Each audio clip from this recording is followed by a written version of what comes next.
In language learning, it's always a good idea to know more than one way to say everything.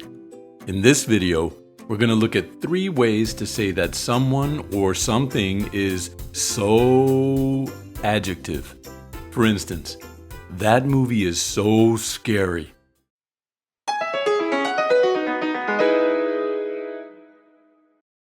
Before we start, let's talk a little bit about emphasis.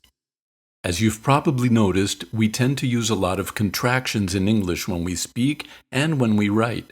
Words like I'm, you're, don't, haven't, I'll, he'll, etc. These contractions are important because they give our English its distinctive rhythm and help us better express what we're feeling. The thing is that in order for our speech to have the right rhythm, we have to keep unimportant words small so that the important words stand out. And contractions help us do just that. Reduce small grammatical words like will, not, are, am, so that more important information is more prevalent. For instance, in the sentence, I am American, the important information is I, who the sentence is about, the subject, and American, what the subject is. Am is just a grammatical word that connects the two. So we make it as small as possible, and we do that by contracting it in a neutral sentence. When we don't contract it, it's because its function is important for some reason. For instance, if you're American and someone says something like, if you were American, you'd understand why I don't like that movie. You could answer, I am American. Here, we don't contract am because we want it to stand out. We're being emphatic because we're insisting that we are, in fact, American. So as you see, it's important in speech and in writing to use contractions in neutral statements and questions. If you're Russian and someone asks you, where are you from, in a chat, and you answer like this, to the native eye, that looks like you're insisting that you're Russian. I am Russian. When all you mean to say is simply that you're Russian. I'm Russian.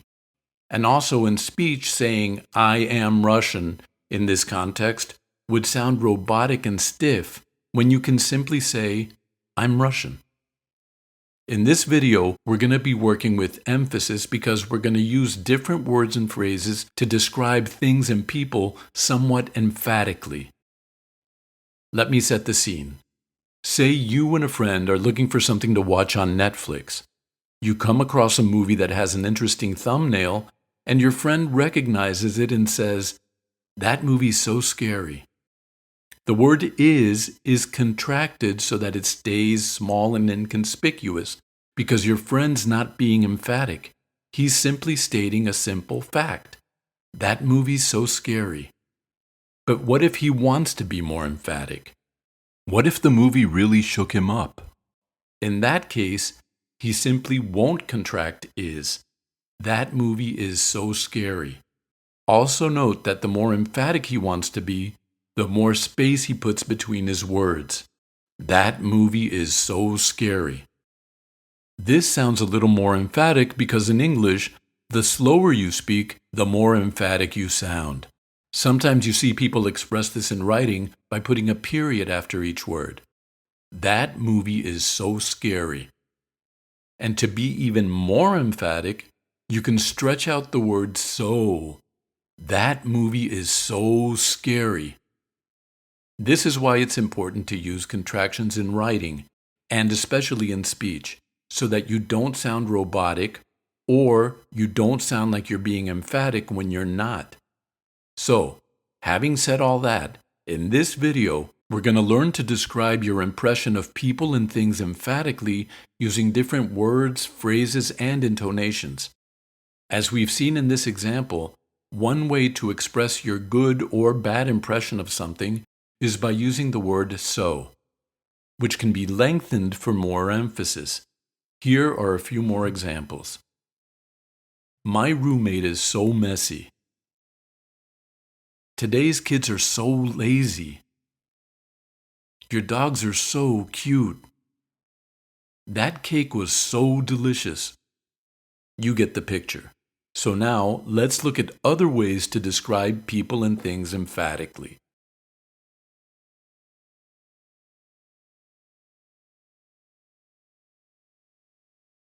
One quick and easy way to express your opinion of something emphatically is to use the interjections man or boy at the beginning of your statement, usually while you're experiencing something.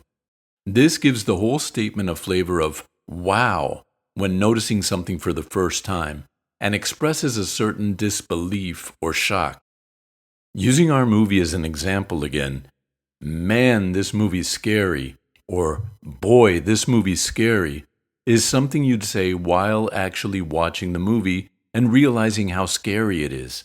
Note that you can use these words with females as well as males because you're not calling anyone a man or a boy. These are simply interjections, just like wow, hooray, oh. Now, if you want to be a little more emphatic and expressive, invert the subject and the verb as you would in a question, but don't use a questioning intonation. Man, is this movie scary? Boy, is this movie scary. Man, am I excited. Boy, am I lucky.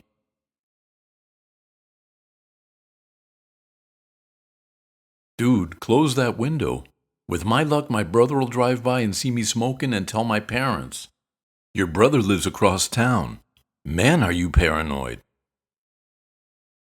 Man, are you paranoid is exactly the same as saying, you are so paranoid, but with more disbelief. I can't believe how paranoid you are.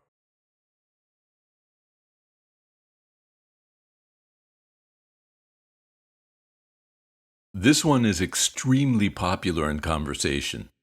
Going back to our example with the scary movie, you might hear an exchange like this.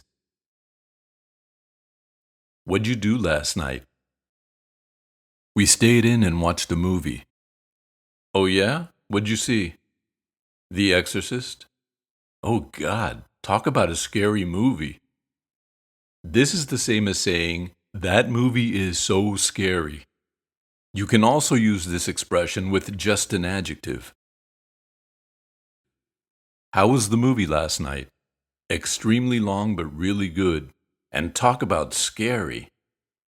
And this is the same as saying, and it was so scary. Mom says you're dating again. Yep, I met a girl at work. Oh yeah? What's she like? I mean, Camille is smart and funny, and oh boy, talk about pretty. Camille is smart and funny, and oh boy, talk about pretty. How was the pool party at Davy's? He has a badass house. They have a pool in the front and a pool in the back for when the sun changes. Wow, talk about rich. Wow, talk about rich.